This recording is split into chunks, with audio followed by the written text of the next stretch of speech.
Hello there. The greatest glory in living lies not in never falling, but in rising every time we fall. Nelson Mandela said this many years ago. Well, good evening and welcome to your number one award-winning personality radio show, and of course on TV as well, Star Chat. My name is Bolare, and tonight I urge you to buckle up for a compelling conversation with a man whose life is a testament to resilience, vision, and unyielding advocacy for justice. He is a fearless defender of the marginalized, a trailblazer in the fight for human rights, and a driving force for social change. Representing the Madina Constituency, he sits down with us tonight on the show under the banner of the Black, Red, White, and Green Umbrella Party. He's more than just a member of parliament. He's a voice for the voiceless. And I was telling him, yes, a beacon of hope for the undeserved and a relentless champion of equality. He was actually born in Denu on the 2nd of December. That means his birthday is just around the corner, 1979. Yes, in the Volta region.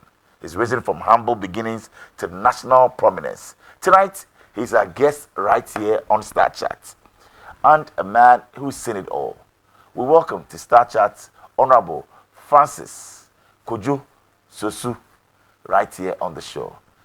Right, so Star Chat is proudly brought to you by MTN everywhere you go. And also brought to you by Haptel, Bills Quick Microcredits, Star Assurance, Tesprom Estates, and Top Choco. We're live in Kumasi on Ultimate FM. Also in Takrade, that's Sekeni Takrade on Empire FM, and around the world on starfm.com.gh. And welcome, Honorable Francis. Yeah. Kojo Sosu. Thank you. Well, I'm great and feeling airy. Oh, I love that. I love the airy bits. So you're feeling all good and well. Absolutely. Absolutely. How have you been? I think I've been okay. Just been okay, trying to survive the stress of campaign and surviving, the walks, right, the door to door, and it's. Is it taking a toll on you? Has there been a time where you had to, or you actually broke down and you couldn't, continue with campaigning, so you had to suspend for a while? Or well, no? I think somehow, almost on a daily basis, you end the day completely finished, and you wish. Sometimes you wonder whether you can actually continue the following day. Right. So then, what keeps you going? Is there any routine? Is there anything that you do? Well, I love to motivate myself through songs, and most time when I return back, I would often turn on like some jazz music. All right. Just to cool off, and I wake up every morning energized to just continue. Interesting. Let's talk about your constituency. How's Madina faring? I think Madina is faring fairly okay. Fairly okay because it's always good that before you enter into a major competition or a major contest like the 7th December contest, you would be very sober about your own expectations. But I think so far so good. We've done some really, really great campaign. Right. I'm hoping that the message that we sent out there, we believe that people bought the message, and I'm really confident that I should double my votes. Oh, you double your votes. Will it be a landslide victory for you? I believe it would be a landslide victory. Interesting. I believe so, because I think the kind of campaign we've mounted in Madina, it's been a highly spirited campaign. Wow. And given what we've done in Parliament in the last 4 years, I think a lot of people in Madina seem to appreciate some of the work we've done, because as we engage the people and the issues come up, for example, this witchcraft accusation issues, right, death penalty abolishing, and some of the major legislations that have been leading in Parliament, and coupled with what we've been doing within the community, many people really believe that we've done quite some good job and want to renew the mandate. Are you not just singing your own praises and feeling that, well, it's a walk in the park for you?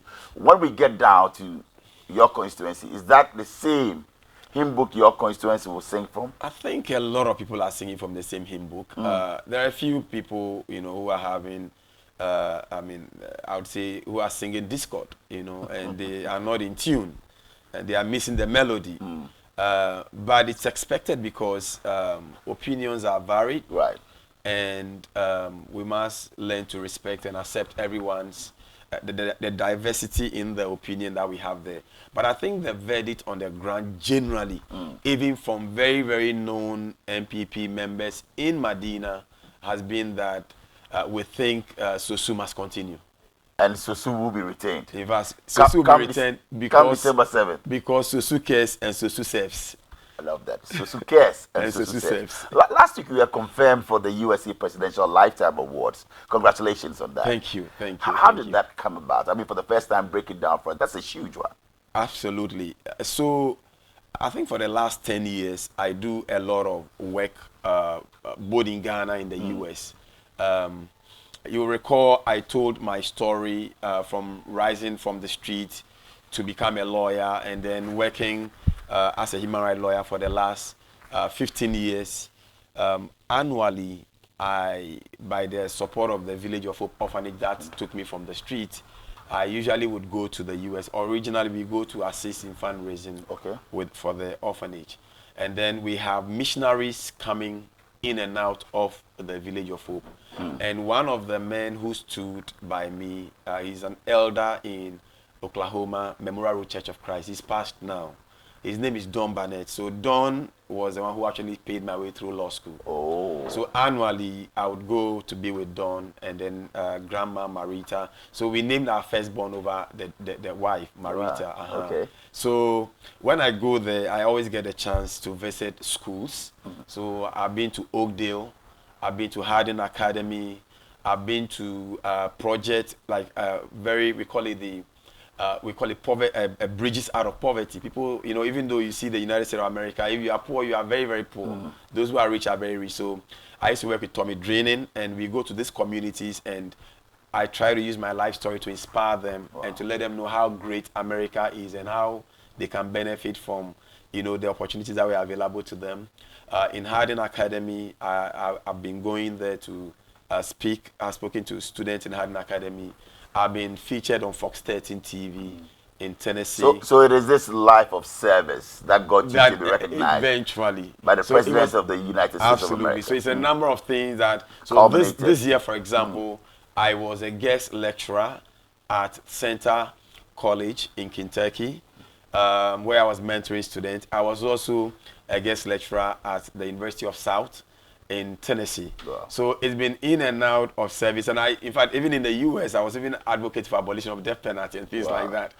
We'll come and we'll talk about, life on the streets and getting into law school and parliament when we talk about growing up. But last week or two ago, you were trending. We saw you pushing, a truck, like we say here in Ghana, the Madina market. Yeah. And be sincere with us. Yeah. Was that a stunt? Or it was to depict your life or what you've been through? Is it for votes? Absolutely no. Are you sure? Yeah, absolutely not. So why now? In fact, now because there's no better time for me to tell my story of rising from nothing to significance. And I don't shudder to share that story because I recall when I even went to the Madina market, I was just in Chaliwati. And I sat by this woman selling fish, and she was like, "Hey, and that was so significant to me. And what I did in the market was actually to shoot a music video. Oh, okay. Yeah, because I just put out there my single. So I'm actually the latest we saw that artist Grace for Race. Absolutely. You're the latest artist in town. So what can't you do? Well, I don't know. You're a lawyer, human rights activist. You're a politician. You're what? I'm a writer. Actually, I'm an author too. Yeah, I have a number of books on Amazon. A man for all seasons, indeed. So it was a music video. So that's it was a music video. So people can check out the music video, or you can see all of them. In fact, I wasn't only pushing truck. I was selling on. I was carrying. I think a basket load of Ebraha by Crown Furniture and Crown. Is it a husk of corn? Yes.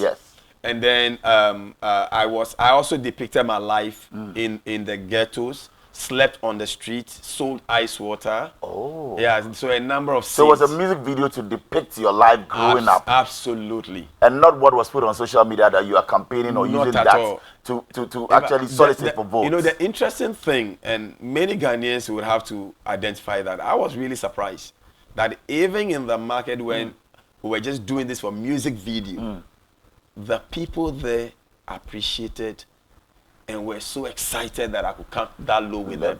So I then begin to understand why some politicians will use that as a method.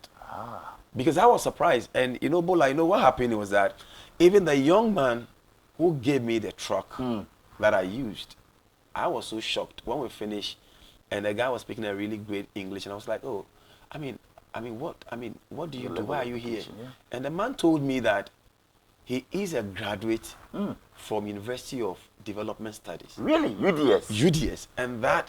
And he's a truck pusher in Madina. I'm telling you, and that because he had no job, that's why he was pushing the truck. And so I've actually saved his name. This man is in your constituency. Are you going to do something for him? Absolutely. So I actually saved the name Godfrey Truck Pusher, and we've been talking. Wow. Because now I'm trying to create an opportunity for him to get a job. That is interesting. So should it be something that politicians and people who are even up there in quotes, is it something that you should take it upon themselves to maybe go down? I think once a while, like you're saying, to the ghettos, to the market, to deprived areas, and be with them. And Bola, the second one was when the music video, when you open the music video, those who haven't seen, you can go to YouTube and check it out. There was a young lady who was using a yellow Mayafi. When I went to she was also on the street as a Kayayu. And when I was chatting with her, I just got to know that she also just completed a senior high school with really great. Good grades. Wow. So I was asking her that, what are you doing, you know, as a Kayayu on the street when you have this good grades? He says, she didn't even know that I was an MP. Wow. She just said that, look, it's more profitable to become a Kayayu in Accra than remain in the village in the north. That's what she told me. So then, Honorable, where have we gotten it wrong? Because if people are going through education and after they end up on the streets, in fact, then is there hope? Honestly, that means that our leaders, and it's not just one political party. Exactly. Have we not failed the people? Well, I think that successive leadership has failed the people. I agree. And NDC, MPP. A successive leadership has failed the people. And the whole thing is that I have been reflecting so much soberly since I went to the market to do that. Because then, beyond the fact that it is a true reflection of where I'm coming from myself, I am beginning to see the enormity of the social problems that we've not found solutions to. And so I keep asking myself, so what exactly must we do to turn the situation around? I mean, it's one of my dichotomy right now, trying to think through how we can turn this stories around. That's why you are there. I mean, as a politician, certainly, and a legislator at that. Shouldn't we be looking at some of these things to help alleviate poverty? I agree. To help better, some social interventions. Why are we not doing that? No, you see, I think that social intervention must be a major government-led intervention. Not a private sector? No, not a private sector. I mean, it could be supported by the private sector. It could be a PPP arrangement. Right. Now, the reason is that as a member of parliament in Madina, I can only do the little I can within my space. So, for example, when I became MP, for example, one of the major challenges I had, which was jobs, I created a vehicle known as the Madina Job Center. Oh. And with that vehicle, we're doing some 4 different things. We're doing job connections. So people like Godfrey that I met, now we are taking him to the job center to see whether we can connect him to jobs. Because we are in partnership with different organizations that recruit from Madina Job Center. Then we have the apprenticeship model, where some women like the same Kayo I saw on the street would have opportunity, because now I've given her the opportunity. Do you want to go to school? Because if you want to go to school, I have a scholarship package that will take her to school.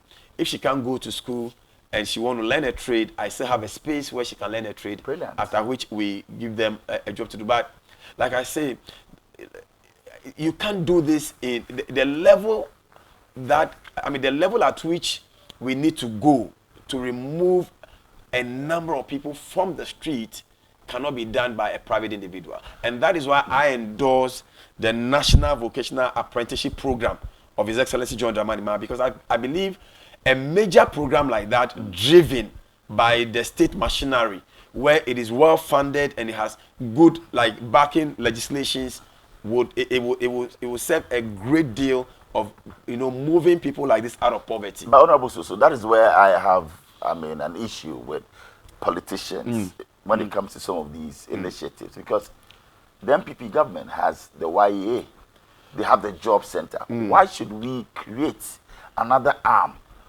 or another side office? Can't we plug?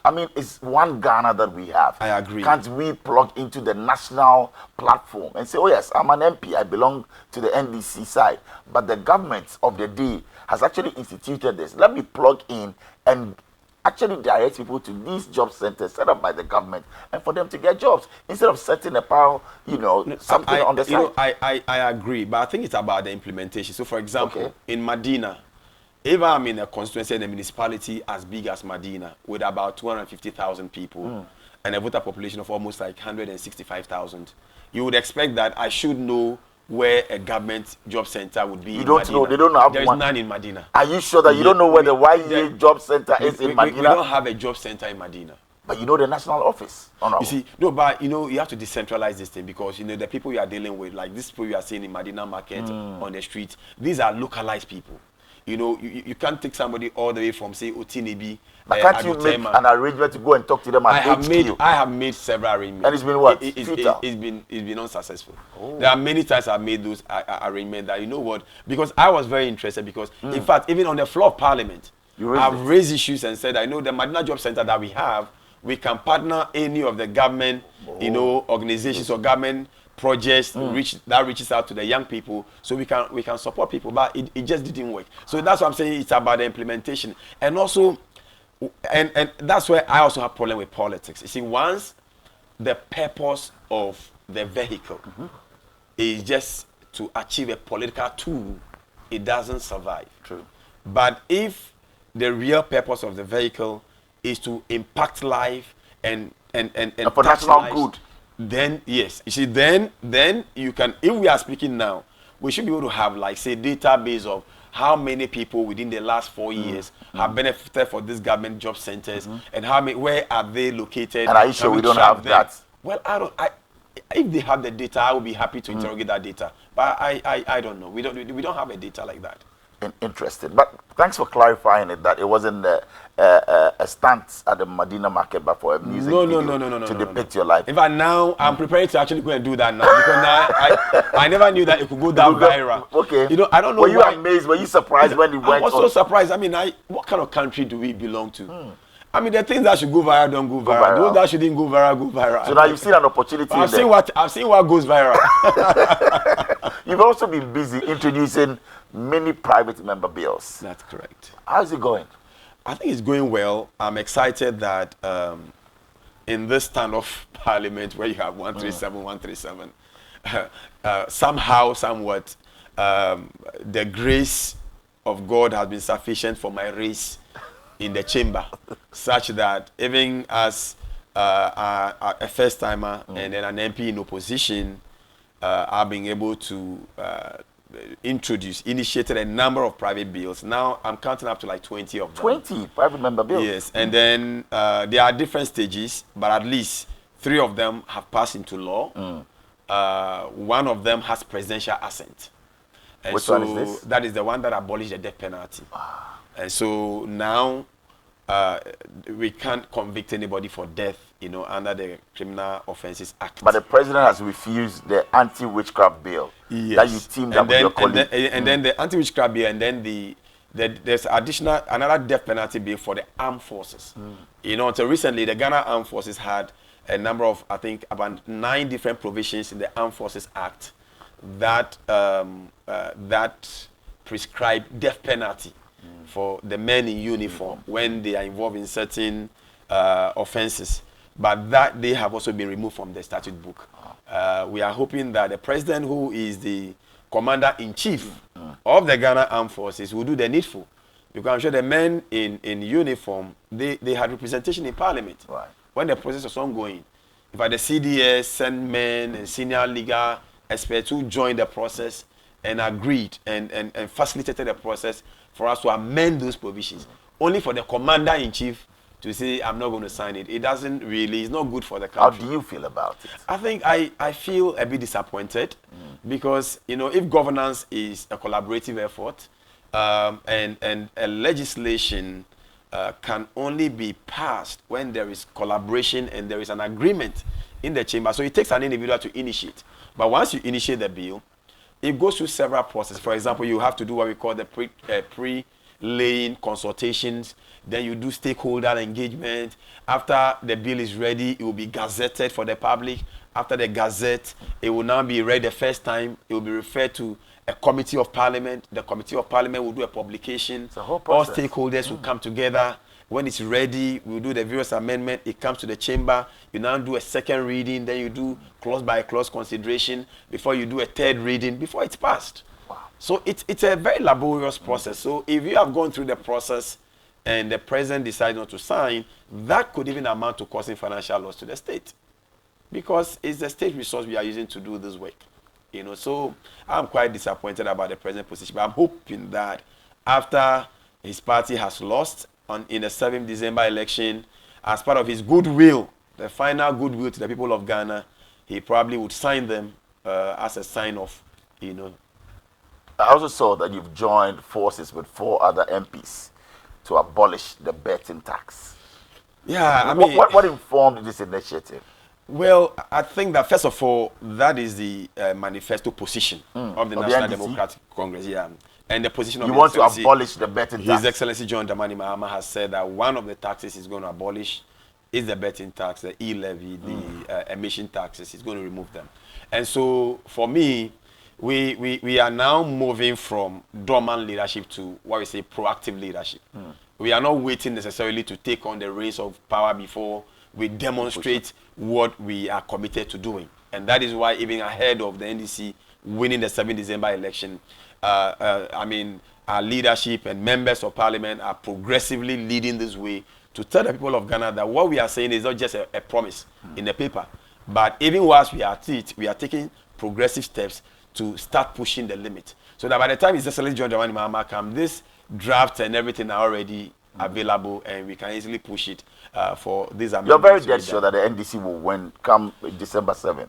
I'm absolutely sure. But the ruling government also says that, look, they've done a lot, and it's there for everyone to see. Just yesterday, the president commissioned one significant project, and they feel that, yes, that will go along with the Bank of Ghana. You know, Bank Square has been commissioned. He's commissioning 80 other educational, setups or projects tomorrow. Doesn't that also tout what they've done? Because hitherto the NDC was saying, well, we don't see what the NPP has done. Well, in terms of projects. It's quite intriguing, right? Because I think that in the first place, if the government is doing well, we should be seeing it at least constituency by constituency. So if I take only Madina, even as you've not received your 1 billion one constituency. That's the question. You see, so has it come in? That it hasn't. You see, so that's oh really? The only they say $1 million per year. So like for 8 years, we should be getting about $8 million now, right? The only evidence of the $1 million one constituency per year in Madina is about 12. Is it 12? Whatever. 12. It's a public toilet. Yeah, I don't know how to describe it. 12 units if you want. 12 units or 12 pots. Okay. They are like that's the public toilet that we have. It's an Otinibi and it's even operational. That is the only evidence of the $1 million 1 year for every constituency we have in Madina. And so, if the government says, even in Danfa, just about 2 months ago, the Danfa Health Center had to go on strike. Why? Because they don't even have disposables. Wow. Consumables for the hospital. They don't have it. I had to go to the Otinibi Chips compound to go and raise funds for them so they can operationalize. Just last week, I had to raise about 300,000 through my NHIS fund for the health sector so that the only theater in the public hospital in Kekele, which is completely empty, can be retooled. So when the government is touting things, I then ask myself, so where are they? Now, this government came to power on the ticket of the economy, and they can't run away from the economy.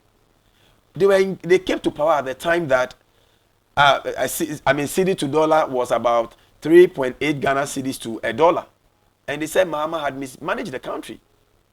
They came at a time that the external debt from Nkrumah's time was about 120 billion, and they said Mahama had borrowed too much, and that they were not going to borrow, and that the money was here.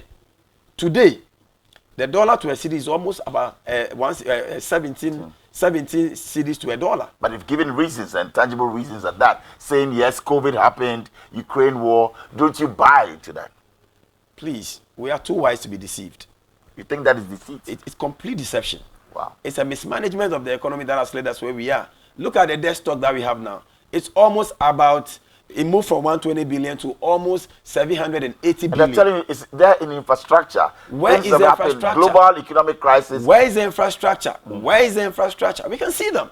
So where is NDC? Where is Madina NDC's portion of the infrastructure? Where is it? It's zero.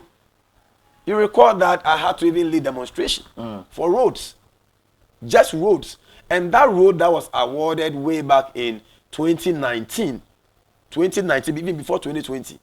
And at the time, Honorable Boniface was the one who was the MP for the area when he was awarded about $11.1 million, 11.1 million cedis road contract.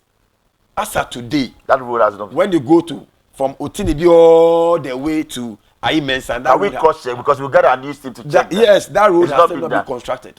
And today, the MP's common fund, which was used to purchase some of these drip machines, you go and see their candidate has put their pictures on it, parked the machines in front of his shop. Is that what is happening? And oh yes, right now, and in front of his own shop.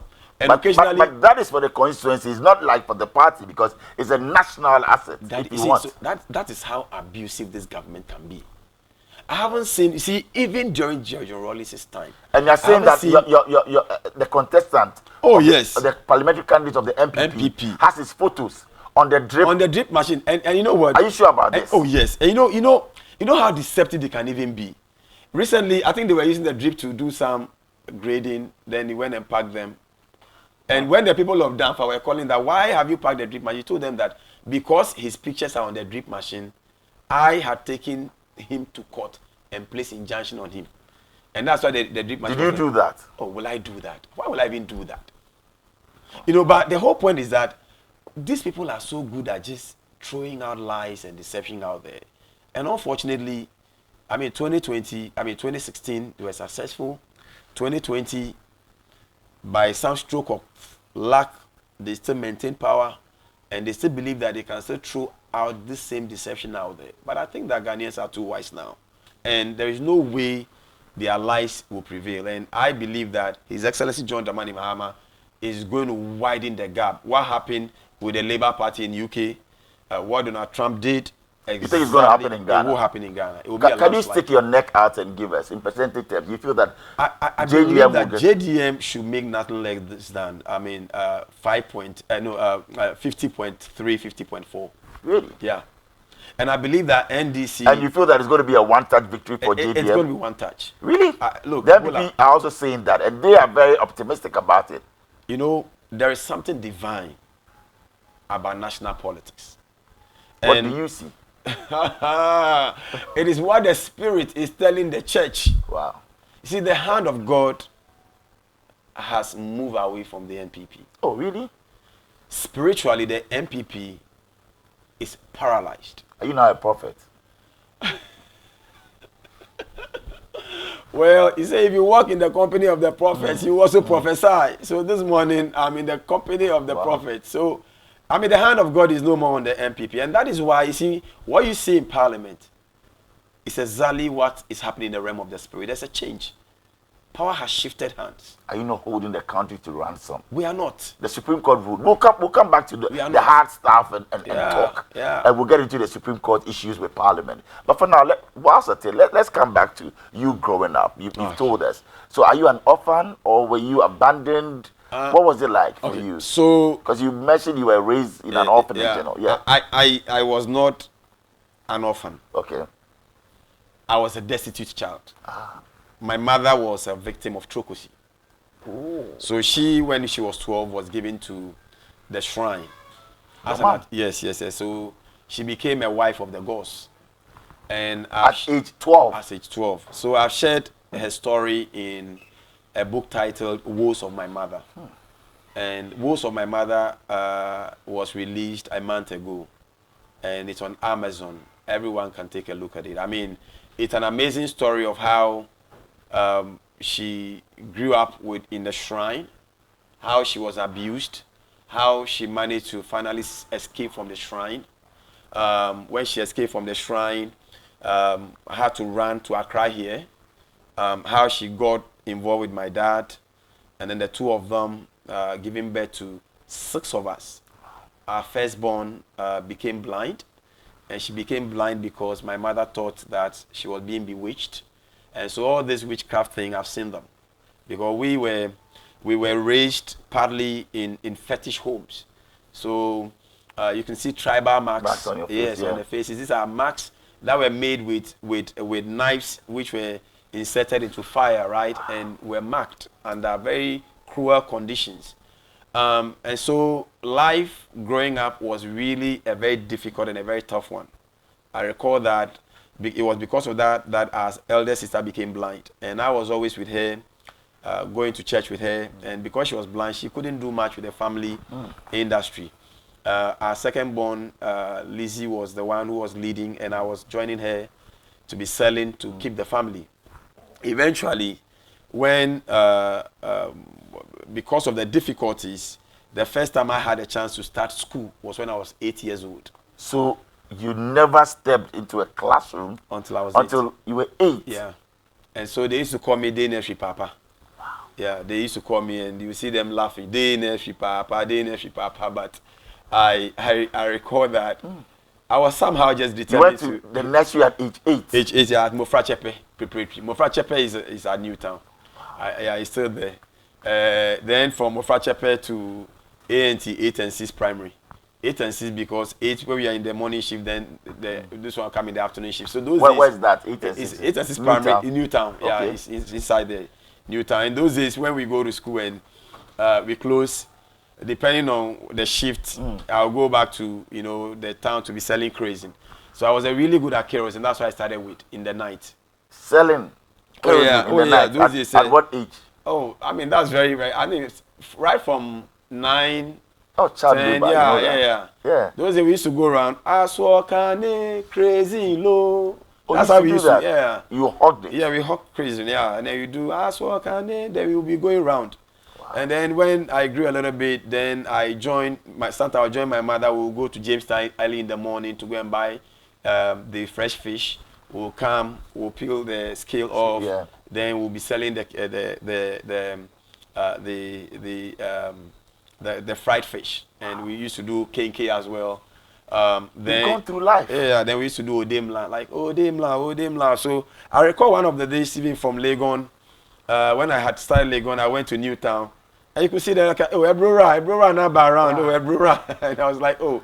So secondary school was where for you? Secondary school was at St. John's Grammar. Oh, St. John's Grammar. Yeah, St. John's Grammar, because then when we were in Newtown, we eventually had to leave Newtown to Taifa Burkina. Okay. So at Taifa Burkina, that was where the hardship increased, because all 9 of us were living in one small single room, and it was uncompleted. 9 of you in a single room, uncompleted building. Yeah, and we didn't have light also, and so.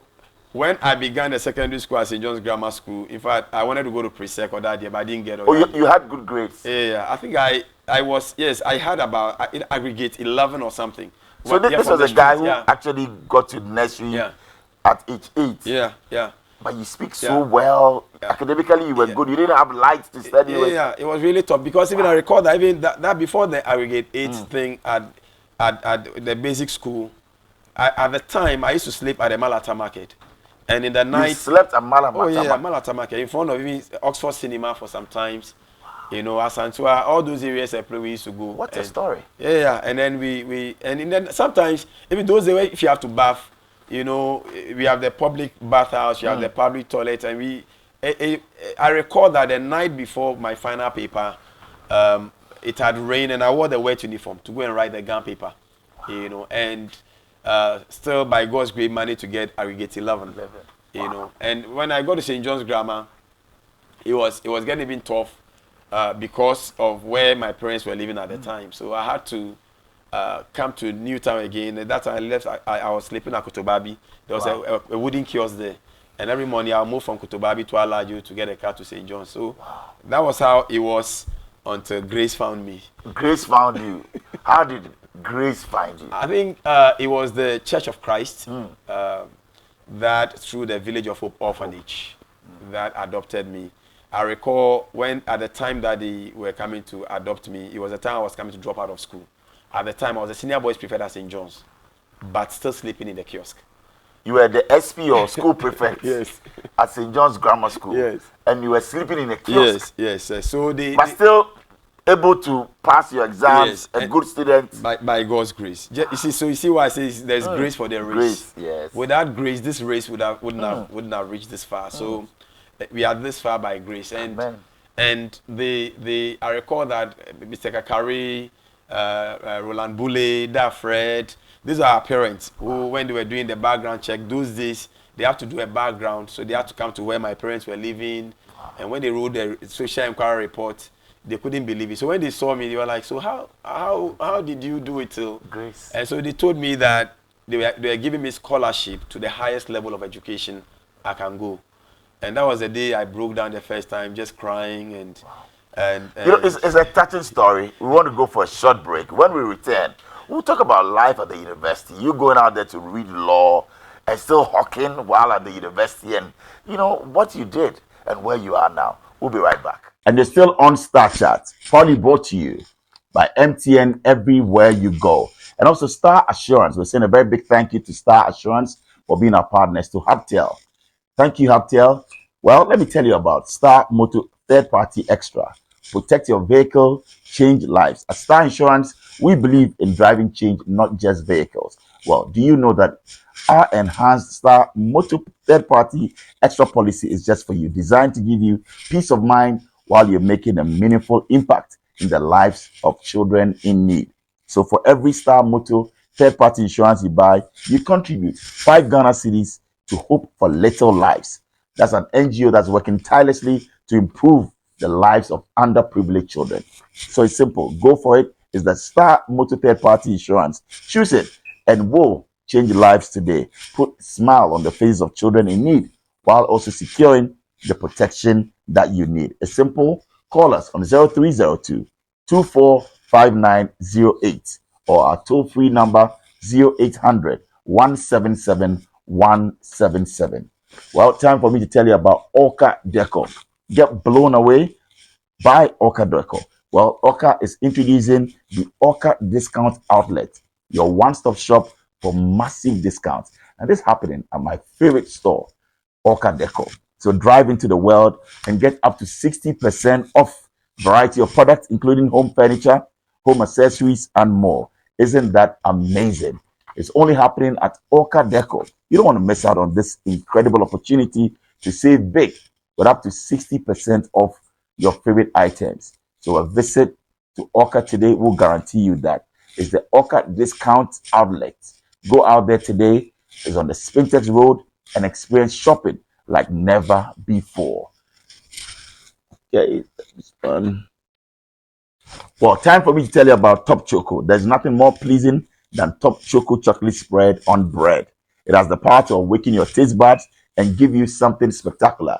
It's the Top Choco 3-in-1 instant mix. It's for the family and it's for everyone, suitable for everyone in the family. Children can take it to school and imagine serving these cups at birthday parties, picnics, or even gatherings. It's chocolatey treat. Go for it. Top Choco, just for everyone. And time for me to tell you about Tesprom Estates. Well, good news for all government and private workers, traders, well, artisans, businessmen and women, religious organizations. Let's build your dream house, office, or place of worship in 1 year, and you are getting a 15-year payment plan. So in 1 year, we put it up for you, but you get to pay in 15 years. Have a stress-free package for 15 years. All you need to enjoy this offer is to have a registered land or an ongoing project. We'll come to you, pick up the project, and we'll present you with a modern design to choose from. We are Testprom. It's just for you. And we'll build from foundation. In 1 year, we'll hand over the keys to you. So we are at Achimota New Plan near the Melcom. And you can call us on 0549 642 177. That's 0549 642 177. Or send us a WhatsApp on 0241 237 379. Testprom Estate Limited. We build your dream house. Well, have you ever thought about what true convenience means? Let's keep this simple. Convenience is finding easy solutions to everyday hassles, and MTN is providing you this. Convenient healthcare for everyone is MCare from MTN. Let's face it, being sick is no fun, and neither is waiting in long queues for healthcare. But with MCare from MTN, we're giving you packages to choose from 10 Ghana cedis to 160 Ghana cedis per month. So that's for everyone. It's MTN MCare, medical care anytime, anywhere, in an efficient e-pharmacy with medication delivered to you. So MTN, everywhere you go, brings you MTN MCare. All right, are we done? Which one is that? MTN, what's that? Summitro, what's that? Buy now, pay later with Summitro. You can now buy Sneak and Training smartphone. Okay. All right, let me just do that. Well, time for me to tell you about MTN Summitro, but this you get to buy now and you pay later. So if you want a sleek, trendy smartphone, you get to enjoy the luxury of paying conveniently weekly, monthly, and that is an installment. All you have to do is to walk into any MTN service center, choose your favorite phone. That's from a wide range of mobile phones on offer. MTN is giving you this great offer. You don't want to miss out on that. I bet you need a new phone. Why not? MTN says, be part of this deal. All phones will come up to something great with 2 GB free data. So 2 gigabytes for you. You can share your pictures and get all the biggest scoops online for the first 6 months after purchase. Only from MTN. So go on, share the exciting news with your family and friends and tell them you can actually go out there to MTN, get a phone and pay later. That's the smart side of life. MTN, everywhere you go. So welcome back to Star Chat. My name is Bolare, and here with Honorable Francis, Kojo, Xavier, Sosu, great one. So we're talking about life on campus. So university was University of Ghana? Yes. Okay, yes. That's where you had your tertiary education? Yes. What did you study? I studied sociology, archaeology, Russian language, and dance. And dance? Interesting. So you understand why I dance a lot in my Oh, you took actually a degree in dance? Yeah, I did dance for 2 years. I did Russian language also for 2 years. But I think eventually I majored in sociology. Okay. And then minored in archaeology. Then how was life on camp? Which hall were you in? I was in Commonwealth Hall. Really? Yeah, V-Mate. The only hall on campus. So did you partake in observatory night special? Were you part of the Jama folks? I mean, the interesting thing about my life in the in Commonwealth Hall was that when I got to Commonwealth Hall, because I love to sing, and anyway around that time I had worked on an album. Oh, really? Yeah, so I had an album. So music has always been a part of it. Yeah, that's 24 years ago. And then the album was titled Onyame Mpaba. So like, bro, don't give up. Like that kind of thing. Right. So when I got to Commonwealth Hall, I saw the CVC and they said they are having a meeting. Yes. They call them like, CVC, something Vanda Square. Okay. Not choosing Vanda Square, something Vanda Square. Right. So I said, I think I really want to be part of this choir. I really didn't know what was going to happen. So I came for the choir meeting. We're going. And that meeting was in some obscure place. I got to this meeting, and then they started. I said, "Oh my goodness, I think I'm at the wrong meeting." Yes. Oh, you didn't like the kind of songs? Man, no, even when I got there, initially I was like, Oye mobo, hene jabakus, atehine, natreye, vota, saba, leja, vone, eye, oye mobo. Any Java, this was spiritual. We meet. So what? You actually took a back seat from there. My spirit just went away at once, and I said, "This was a gospel singer who thought that he was going in there. He had an album." Wow. Then I was like, no. So, I mean, but strangely, you know, one thing about Kojo is that whether you participate in the observatory or not, you will know all the songs. Exactly. Because like. Day in, day out. At least every day we are there. So it's been fun. I mean, I've been part of observatory. Our whole weeks are great. That's right. I've enjoyed. What is that one thing about Commonwealth or University of Ghana that you love the most? I think I love the energy, the determination, and I love the competition. Those days, like we used to compete among ourselves in article writing. Every morning, you know, when you are going. Write article, yes, you know, that's what we used to do. I was planning to become a student leader at the time, so watch out for Titikaka. Xavier the Savior. Xavier the Savior. Watch out. So I got to point where calling me watch out, because like. So you were writing articles? Yeah, I used to write a lot of articles. Yeah, those days, Okujeto Ablakwa, I used to write, Vanda Peter, you know, both of them are in parliament with me now. You know, like, so we used to write articles, and every morning we are writing about something. So it was a great time. Walter was great. Oh yeah, Kojo was great. And I recall when I stood for the SRC president, I lost though, but which block were you in? I was in G block. G block. Yeah, okay. I mean, right. Oh, and one of the funniest things that happened in Kojo that led to even me composing the song I released now. Oh. Those days, you know, because Village of Hope was taking care of me, when I go for the school fees, I will try and pass through Taifa and get something for my parents. Okay. So it was still a struggle because they were, you know, it's like I saw myself as a Joseph of the time. So when you get something from Egypt, you get something to the family. One day I was just going around like that. I got to a circle. Then this man comes and says that, you know what, he has gold. If if I like gold, the man he say will help me get the gold. I was like, that's a good idea. For someone who is struggling. So I carried all the money and gave to the guy. Your school fees? Oh, because the guy says that when he wraps the money around the gold, he will make the gold like gold. Right. Or see the gold. It's magnetic. The magnetism will go high, and then the following day I'll get a lot of money. So he asked that, don't you have any other thing that like has like magnetic? Yeah. Wow. I'm like what? He said, like phone or laptop. I say, I have only one phone here, but I can get my colleague's phone. So the guy was like, okay, he will wait for me. So the guy waited for me at Circle. So when I was praying, I was like, Lord, if this is true, let this man wait for me. Let this man wait for me.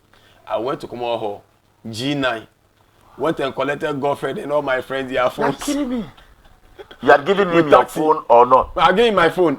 I came for my friend's own, took a taxi back to Circle, and gave it to the guy. Oh, you was there waiting for you? Yeah. When I saw, this guy is a faithful guy. So I handed everything to him. Then he wrapped everything and put everything in some brown envelope for me. So here I am. I lighted with, I've exhausted all my money. So I took Trotro and I got to Commonwealth Hall. Like the main entrance of the entrance, yeah. Started walking up. Then when I was walking up, it must be around 1 a.m. 1 a.m. It was so late in the night, yeah. Because the transaction was very long. So here was I going, hoping that I've got some money. So he told you not to open it up? Yes, until the following day. Oh, Charlie. And you believe me? Bro. Hey, so when I got to the stand chart, I was like, what a toy is this that I have to wait till tomorrow morning? So let me just open it. Charlie, I opened this bag. Charlie, papers. And go back. I'm like, Lord, what? Have mercy. You've been scammed. I was so broken. And then I kept telling myself, nobody knows the troubles I've seen. Nobody knows my bitterness. But I've come too far to give up in this life. So Lord, give me grace to run my race. So that's when you composed the song. And I kept singing it to myself like that. And walk all the way to Commonwealth Hall. And since that day, in fact, I don't know how I even survived it. What did you tell your friends? You came for their phones, I remember your school fees. It was pressure. I have to go find money. I have to go tell stories so I can. Oh my goodness! It was a bomb. It was a total confusion. Wow. But it tells you that look, the struggle was so real. I mean, it was so real, and so you've been through a lot. Man. So on campus back then. But did you also have a lady by your side? Oh, you had a girlfriend. Yeah, I mean, so in all the struggles, you still had a girl. How? I mean, you know if you take care of yourself, but they will help us through the struggle. I don't know how it is. But you don't be firewood. But Charlie, really? You have to get someone who will help you through the struggle. Now, so you had somebody. Yeah. Is she the one you're married to? She's not. Charlie. Abrifi broke my heart too. Charlie. You suffered a broken heart episode. Really? Charlie was a bad one. Because I remember that. She dumped you. Did she dump me like that? Not really. Like, I think she was deceived, by another person. Abrifi and I were really, we got on so well. You courted for how long? Must be about 2 years or 3 years before. Then we went far. Yeah, because we're almost getting ready even to marry. Wow. We did some counseling. You did? You went through that? Yeah, and then another man snatched her. Those days. Yes, Jana, Jabba at the time. Now, no, so no call UK in your map. Oh, right. Okay. So at least, Charlie, I didn't buy son because you need picture. You born in. Oh, really? Oh, you removed her frame photos. Because her pictures were everywhere. I mean, I was consumed. So you were madly in love. Man, I was head over heels. In fact, I had fallen. Now I was sleeping. But how did you take it? Because the lady says, "I'm moving on. I'm no more with you." Yeah, I think it was a very difficult one at the time. I was really broken down. But somehow there was grace for the race. Wow. This grace for this race. In fact, this grace has been, and thankfully, I mean, I think after not a couple of years, maybe I think about some 6 months or 7 months later, I met an angel who became the angel of my life till now, and since Felicia came, things changed. Yeah, things changed completely because, with Felicia we were friends. Then we became lovers. Was she around during Abrifi's time? No. Okay. No, because so is Abrifi still around? Abrifi and I were, when I was in level 400, Abrifi was in level 300. Okay. In Volta Hall, it was a VV Alliance. So you went fishing in the Volta League. VV Alliance. So when that didn't work, I went to Saba. You went to Saba still? Okay. Saba because I realized that the Volta people were not cooperative. Wow. So and Felicia was an amazing woman. She was a singer, and we were together for like 4 years before we got married. Okay. We married. It was a beautiful marriage at the Tills Beach. Oh, right. Because Village of Hope was there. My parents, who were supporting me from the US, had come. We had a really great time at the Village of Hope. Samuel Kujeta Blacka was there at the time. Wow. It was a beautiful wedding we had. Wow. Then, I was still, a young lawyer. Right. And then we've been together. We have 4 children. So what changed? Yes, we'll talk about the family, but at what point did you nurture the dream to be a lawyer? This is a sociology student. You didn't want to go on and just do your societal, but you wanted to get into law. That is so fantastic question because, when we're on the street, I used to have this sense of like unfairness. I feel like people are really unfair. Like, I wasn't a very big guy, so you see that big boys were bullying people. And around those days in Newtown, we used to have what we call scatter. Anytime they say scatter, it means that the military police were in town and they were doing a soup, arresting the weed smokers and people around us. And sometimes you see people involved in all kinds of unlawful fights, assault. And I used to ask myself, what can I do about situations like this? And so when eventually in Legon, learning from sociology, and I did sociology of law as a free elective. Okay. So I began to nurture this interest in understanding the role of law in society and how law can actually help bring about harmony and things. So when I was in level 300, the reason why I dropped the Russian language was because I didn't want to go to Russia for 1 year.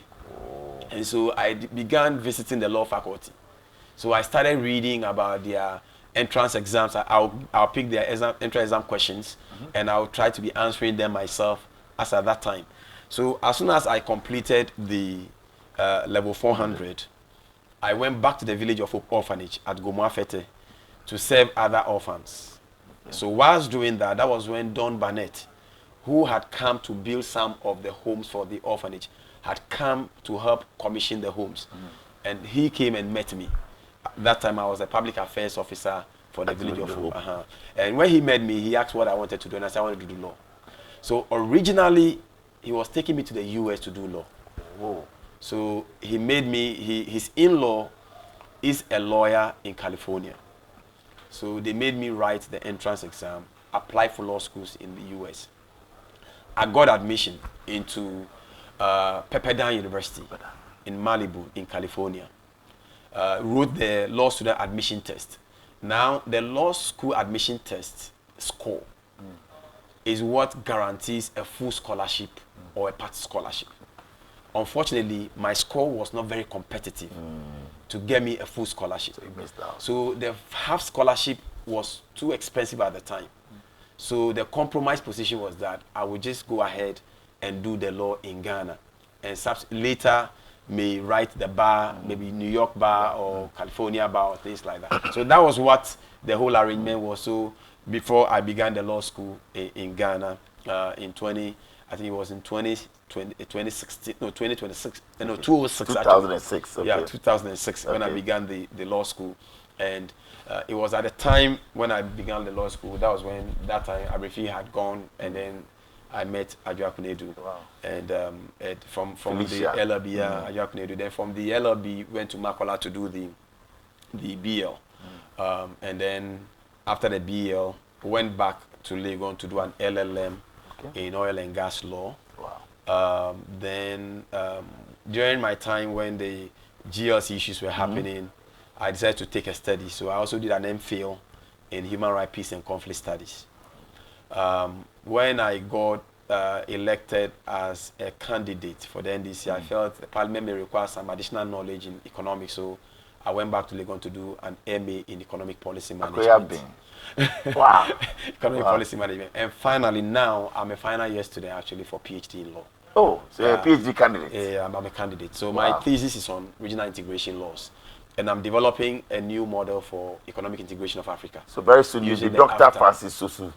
By the grace of God. There is grace for the race. you know, many people see you as an inspiration, no doubt. I mean, putting you out there for this interview, lots of people, especially the youth, they look, up to you, role models and all of that. But tell me, who were your role models growing up?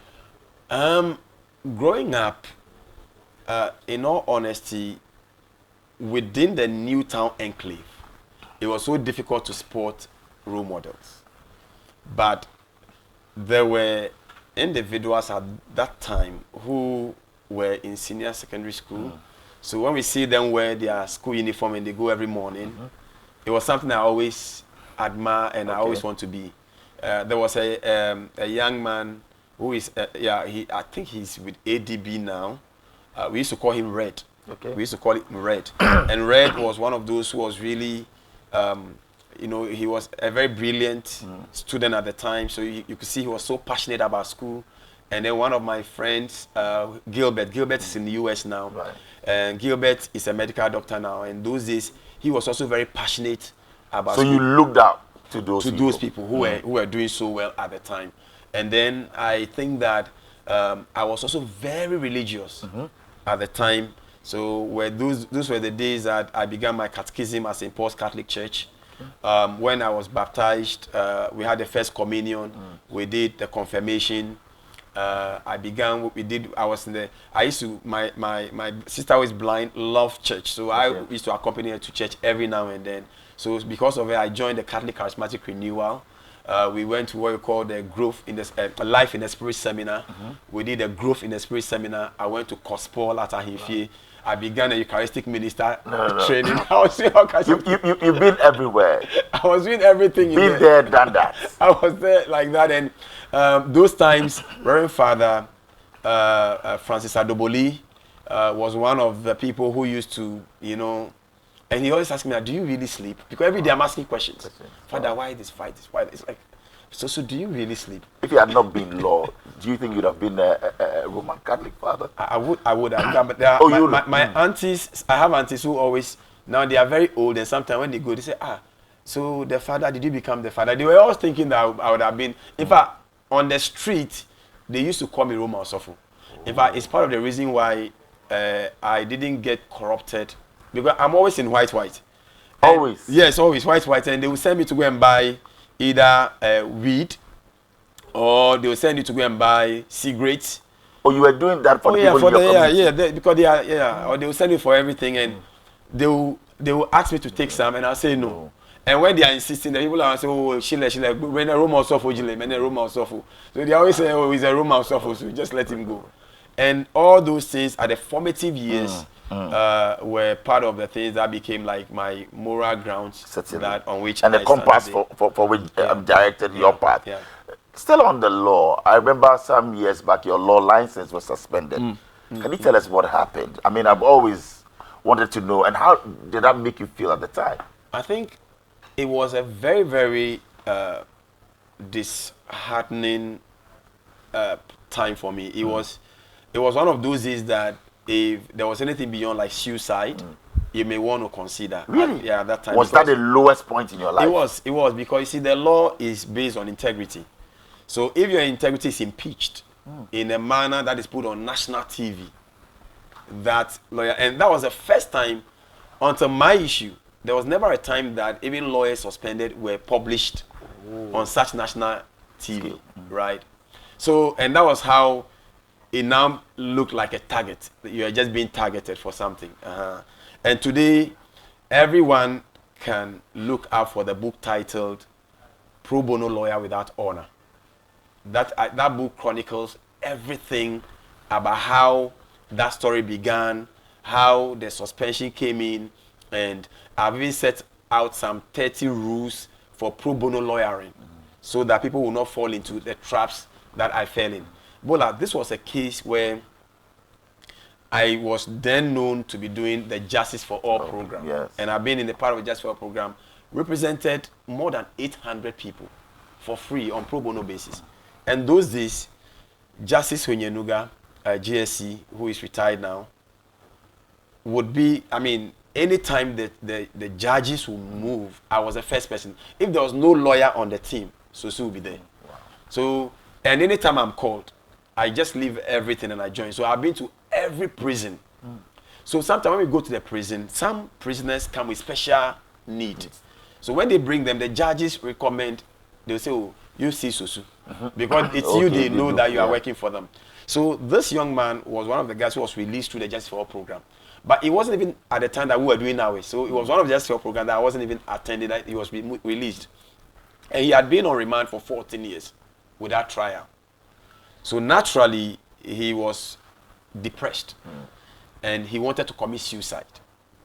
So he was at a suicide event. And a news reporter from a sister TV reported his story. When they reported, I was on the TV and I saw the story. I was so broken. I was like, wow, how could he have done this to this young man? I would really love to do something to support this guy. So once we said that, then Miriam Akolache, at the time, was a news editor of the TV3, and she called. I said, so this is a case that this guy, I mean, he will kill himself, nobody, because he said he's been around to lawyers, nobody was willing to help him. And I said, no, you can bring him, and let's see what we can do.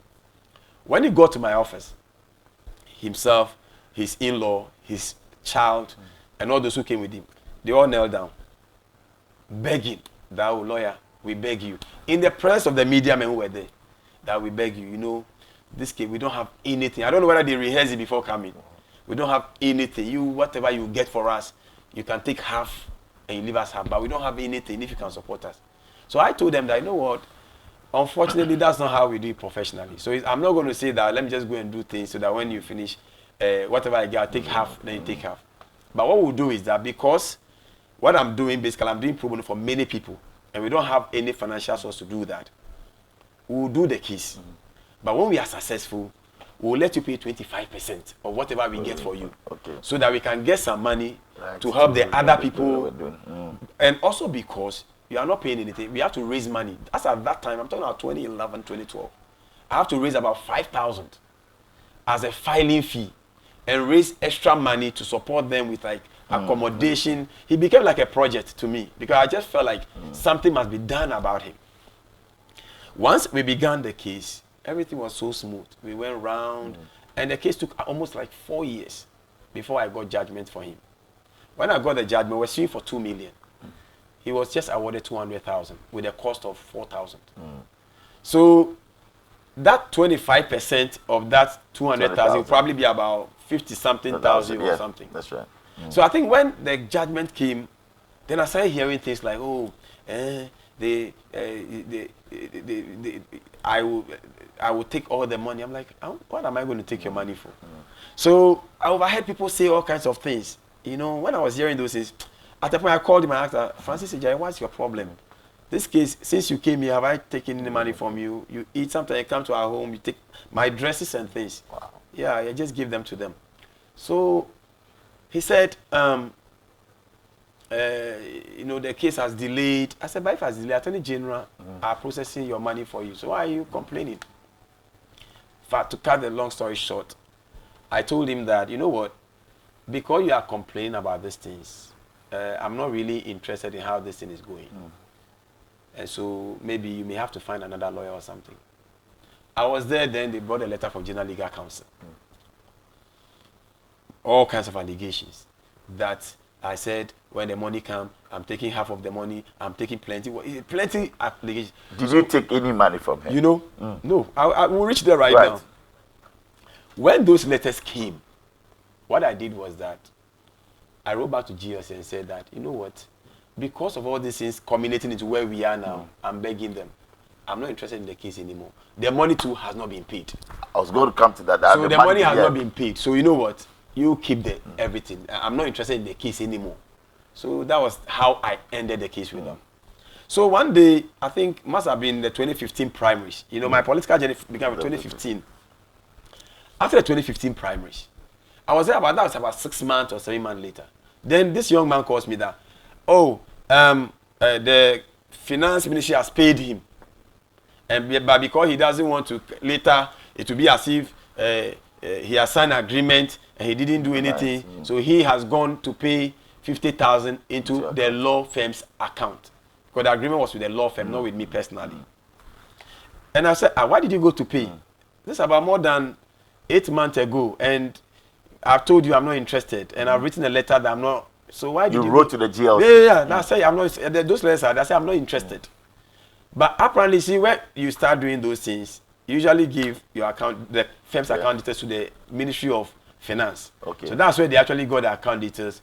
And apparently, somebody too was telling him that, this thing, when lawyers do case, they pay just 10%. Why are you supposed to pay 25%? The people were just telling him things. So me, I just told him that was the end. That was the end of the matter for me. So when he even said he paid 50,000, as at that time, I wasn't even going to the law firm, so I wasn't even know what. So I was there, then another 6 or 3 months later, then they wrote to me that I have overcharged my client. I'm like, me, overcharge a client. It was so strange to me. A client who has, per his own agreement, left and got to pay me overcharge the client. How? Okay. Then it was like, agro. Then the GLC charged me for professional misconduct, for overestimating legal fees. I'm like, overestimation of legal fee. How do you mean, what's the benchmark for making all those things? And whilst we were going to the GLC at the time, what made me know that it was even a targeted thing was that one of the days I had a case, I was very active, more than 300 clients at the time. Wow. I had cases across the country. One of the days I had a case, it was I think a judgment at Takrady. So I wrote to the GLC that I won't be able to attend their meeting. I went to the case. And when I went to the case, argued, my records, everything showed that I was at the case. And wrote to them, and they have acknowledged receipt of the letter. But because I didn't go on that day, they charged me for failure to appear before them. Even though they had a letter which they have acknowledged that I was so clearly that was a big blow. It was. Let me end this one. Then I said, you know what? If you guys, I didn't want the intimidation and all this. So he said I've overcharged. How much have I overcharged? Okay, let me pay it back. They said, okay, if you can refund 20,000. After I refund of the 20,000, they said then the 20,000 refund means admission. So now you are suspended. Oh. Can you imagine? You can just imagine how I was like seriously. I was so shocked. Then, in order to complicate the things, they then charged me also for advertisement. That time, say you are touting. I was doing a case for Toby Afede and about human rights matter. And then there was one guy, Patrick Reynolds. A billboard had collapsed on him. I mean, human rights practice is practice and advocacy. You don't do human rights and hide. Yeah. It's practice and advocacy. So you were out there. Of course, doing the advocacy whilst you are doing the courtroom practice. Yeah. And they describe that as touting. And they put all that together to suspend me for 3 years. For 3 years? Yeah. How did you walk us through that period? What was going through your mind? It took a toll on you. It did. Because I felt so disappointed. I was like, wow. But somehow, because I knew that truth stands, somewhere inside me, I knew that vindicated with time. I knew that it just with time. I knew that it was just with time. So eventually, it destroyed my firm at the time because I had over 300 clients at the time. You lost them all? Oh, most of them. And you know, then it complicated things because if you have a client and maybe some who have made payments and you can't go to court for them, then they also write to the GLC. So now at a point in time, the GLC, they had about maybe more than 20 or 30 cases. Because every day they were just inviting me here, like that. And so it was a phase that was a real threat to my legal profession. But when there's grace for the race, eventually, you're able to navigate. You navigate. Because eventually, it took a high court decision because I was battling it. That's why it's a full story. That's why I shared it in that book titled Pro Bono Lawyer Without Honor. They are all on Amazon. We'll check that one out. Let's come to other judgments as well. I mean, recently, the Supreme Court on the Afenyo marking case, versus Speaker Bagbin, the judgment is out. And you being out there, you're not happy with the decision. Why? Well, the Supreme Court has the power to interpret the Constitution. And so that is their sole prerogative. But when they deliver judgment, the only tool that citizens have is the ability to critically look at them and then criticize the work they have done. You know, Bola, the Constitution is clear that justice emanates from the people. What it means is that you and I have a sense of justice. We know. When something is just, we know. If it is fair, we know. If it is not fair, we know. I think that what the Supreme Court has done is to plunge the entire country into a constitutional crisis instead of rather helping resolve the crisis. And I say so because you can read a Jechum versus the Republic. You can read Asari versus the Republic. Authorities of Aaron Barak who have written extensively about constitutional interpretation. And all these authorities will tell you that when you are faced with a constitutional instrument, the first rule is what we call the ordinary meaning rule. When the ordinary meaning does not lead to any absurdity, you give effect to the meaning of the law.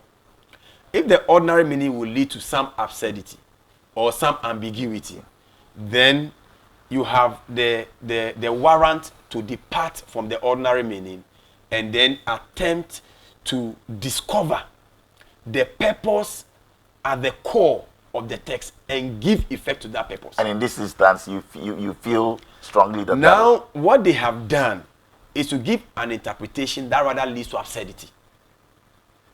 Really? The interpretation will lead to absurd consequences. And that is the reason why the interpretation is not a good interpretation. It's a wrong interpretation.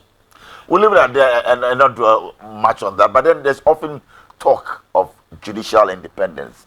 Absolutely. And I always say, where should the line be drawn between independence and accountability? I think that is a very good question. I mean, the fact that the judiciary is independent doesn't mean that they can run away from the accountability of the people. That's what they must understand. And that's the reason why many people are criticizing them. It's just like Parliament. Parliament is independent organ, but the judiciary reviews the works of Parliament, and so all organs of state cannot run away from accountability.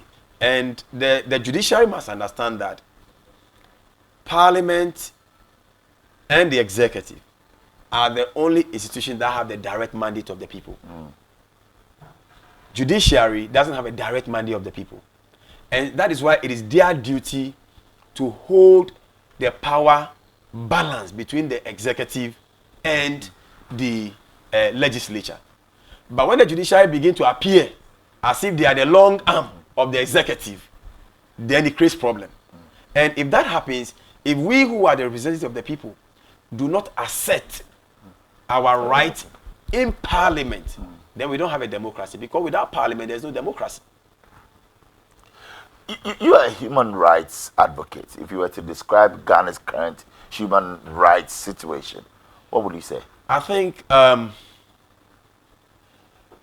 it's in a balance right now. It's in a balance because I think within the last 4 years, we've seen Ghana take some huge step with some legislative interventions. And it's part of the reason why the international community has commended Ghana hugely. For example, abolition of death penalty, witchcraft accusation, and so on. So on that score, clearly you score government high on that. Absolutely. On a scale of 1 to 10, where would you put this government in terms of human rights? I think that it's just average. That's why I say it's average, because there are several pockets of violation around. You know, they're just in terms of legislation. Right. But in terms of upholding the right of people, the government has failed. Really? Look at what happened with the Julobi, Occupy Julobi protesters. In recent time, look at what is happening with the Galamsey issues. First of all, the issues of the Galamsey is a major threat to our collective existence, and it violates the right of intergenerational equity. And you believe that the government can do more in that respect? Yeah, to the extent that you even have like government, like parliamentary candidate, for example, like Madina parliamentary candidate of the NPP, known Galamseya, with over 15 pits on water bodies. He is a Galamseya? Known with over 15 pits. That's a serious allegation. No, it's not an allegation. It's a reality. You can prove it. Oh, he has a company known as a black mining company.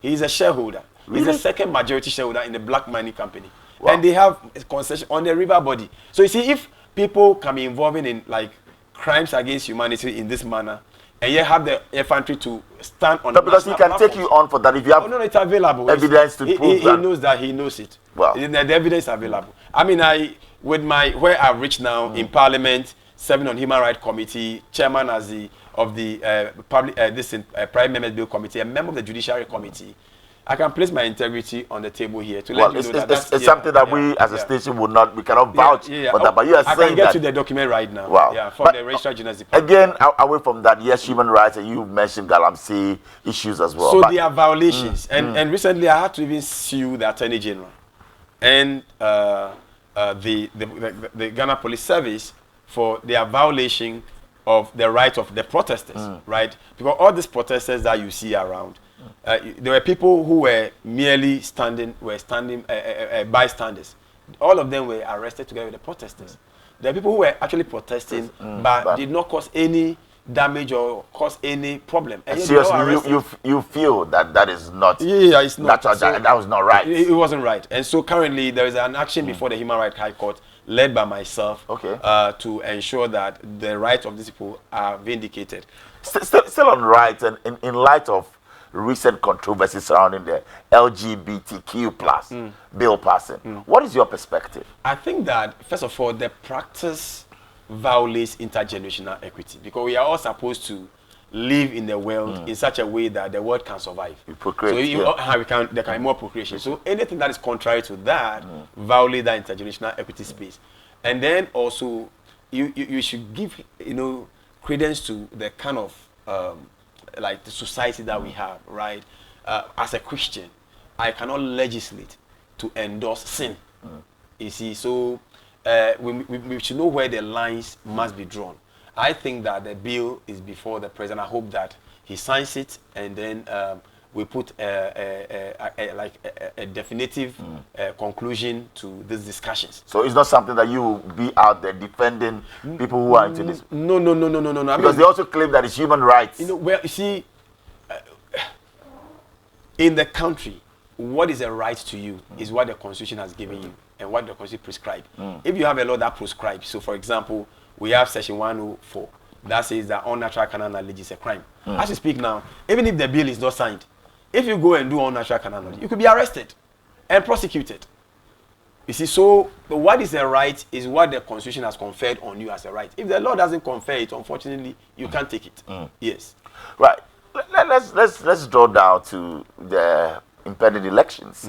Clearly, there are a lot of people are talking about, but with regards to election 2024, you've stated earlier that the NDC, you are very sure, is winning this election.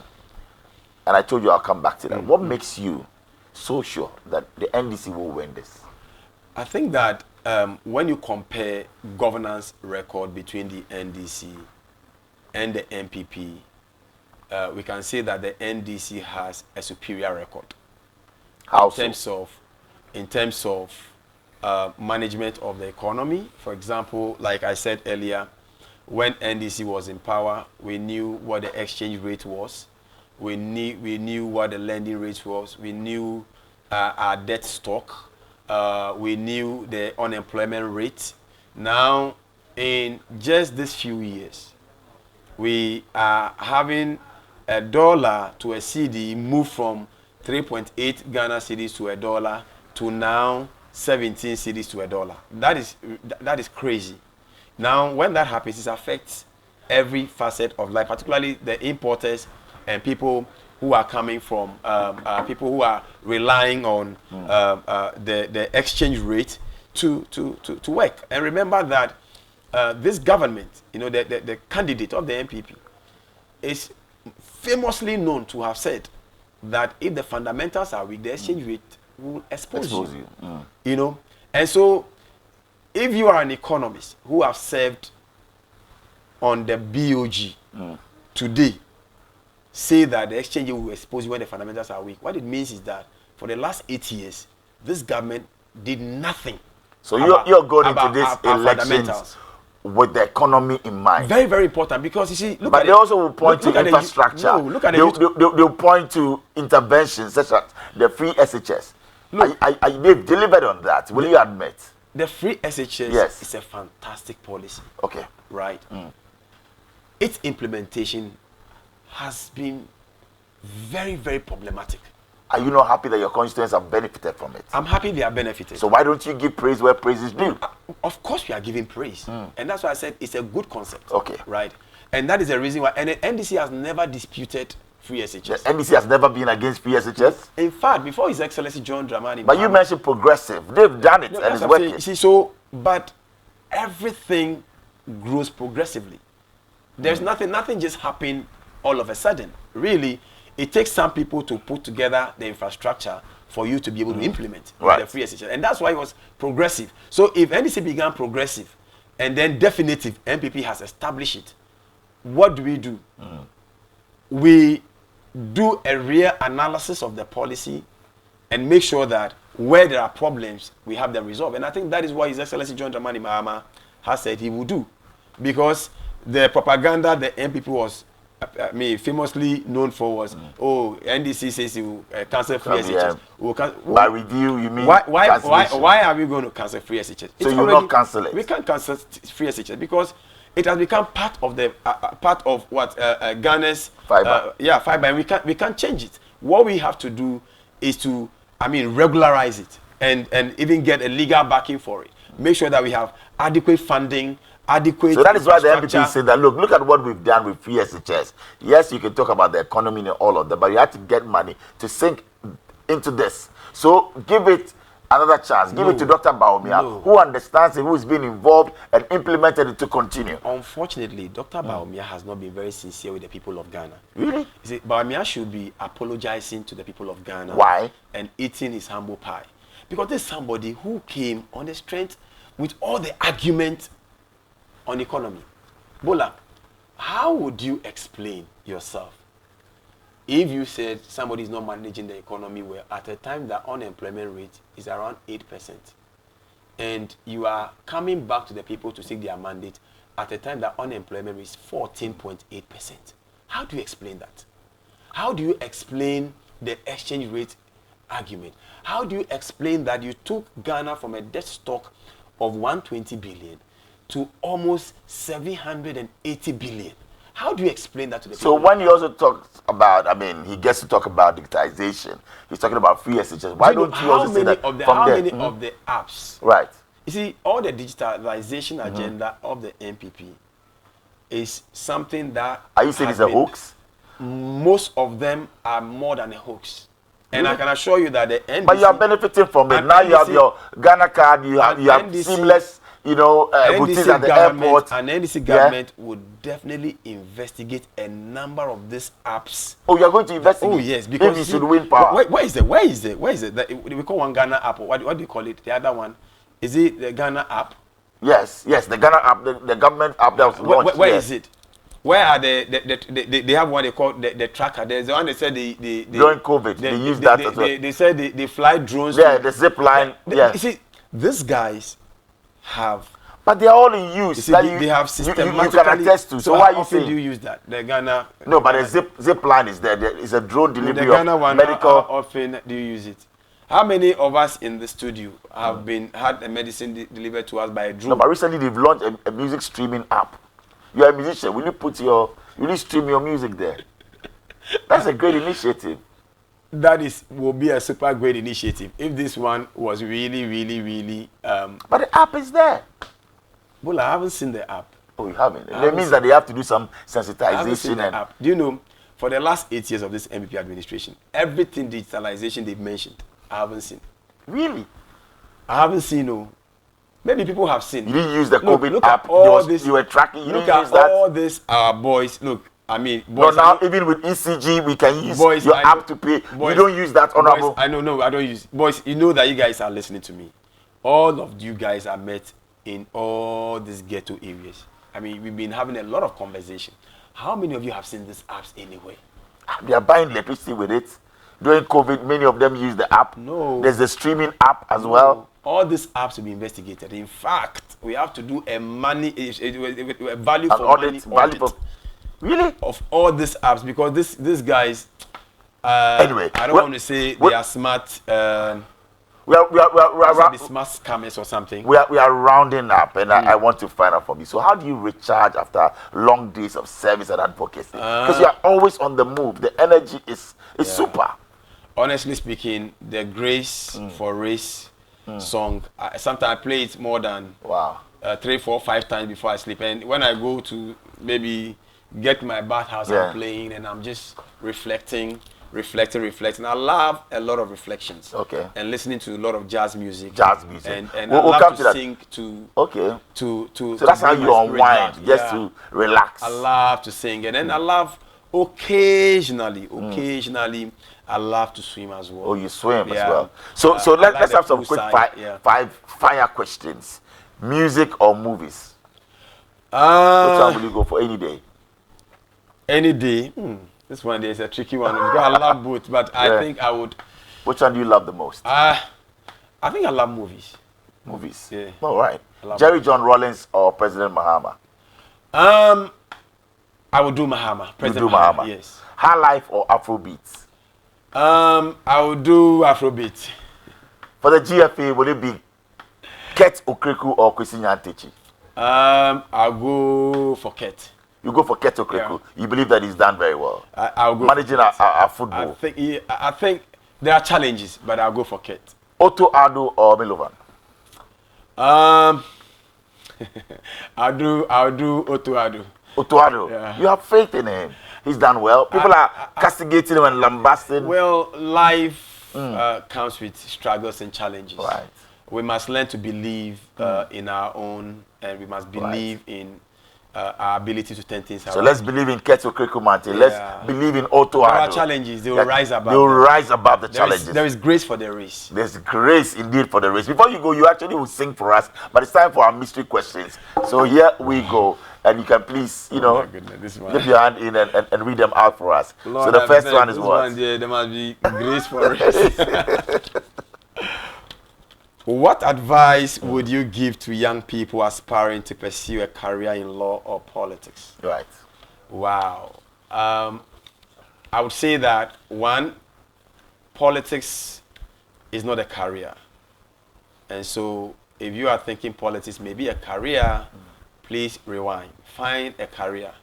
Politics is only a platform for service. And that platform for service is a temporary platform. It's not a lifelong journey. So make sure that you are coming to politics, not to make money, but to serve. Law is a great career, and I will encourage every young person. In fact, you can add law to whatever you have.